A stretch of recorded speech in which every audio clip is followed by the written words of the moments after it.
Hello les amis, j'espère que vous me voyez bien, j'espère que vous m'entendez bien et surtout j'espère que vous allez bien. Aujourd'hui on va reparler des bienfaits du café. Alors si tu n'aimes pas le café, tu peux quitter ces vidéos, il n'y a aucun problème, je t'en voudrais pas. Personnellement j'adore le café et j'en bois plusieurs tasses par jour. Alors avant de commencer, j'aimerais dire merci à Thomas Delauer pour l'inspiration et surtout les études associées qu'il a pris le temps de décortiquer par rapport aux bienfaits que je vais énoncer dans cette vidéo. Premier bienfait, c'est bon pour la libération et l'oxydation du gras. Lorsqu'il est associé bien sûr à l'exercice à intensité modérée et consommé au bon moment. Alors, il y a eu des études qui se sont aperçues là-dessus et ils se sont dit tiens, le café entre 9h et 17h effectivement est très bon et plus tard on le consomme, c'est-à-dire bien après le lever pour ne pas perturber le réveil naturel de l'organisme. Ça tu le sais si tu me suis. Je suis un fervent croyant de ceci. Donc bien après le lever, donc par exemple le mieux serait l'après-midi, 13-14 heures, ce serait parfait effectivement pour justement obtenir le maximum en termes d'oxydation, c'est-à-dire en termes de libération et d'oxydation du gras, en termes de brûler tout simplement plus de gras en l'associant toujours à l'exercice. Tu sais que je suis contre les solutions miracles et le café n'en est pas une là-dessus. Il est bon pour la santé du cerveau.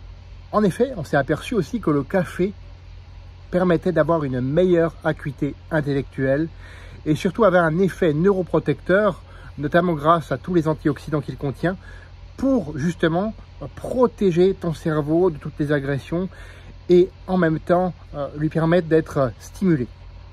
Il est bon également pour le microbiote. Le microbiote, c'est toute ta flore intestinale.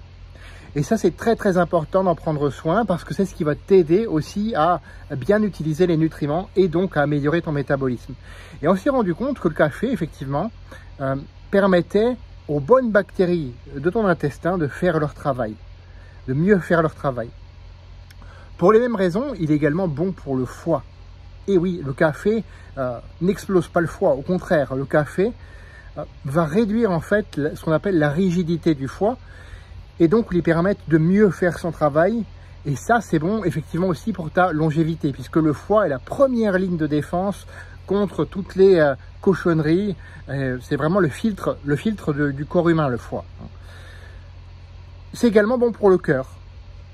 Alors, beaucoup diraient, ouais, le cœur et le cerveau, c'est vrai, ça dépend effectivement. Si tu as déjà un problème au cœur, moi je t'invite vraiment à suivre les conseils du professionnel de santé justement qui te suit. Je t'invite à vraiment le suivre. S'il te dit pas de café, écoute-le, qu'on soit clair là-dessus.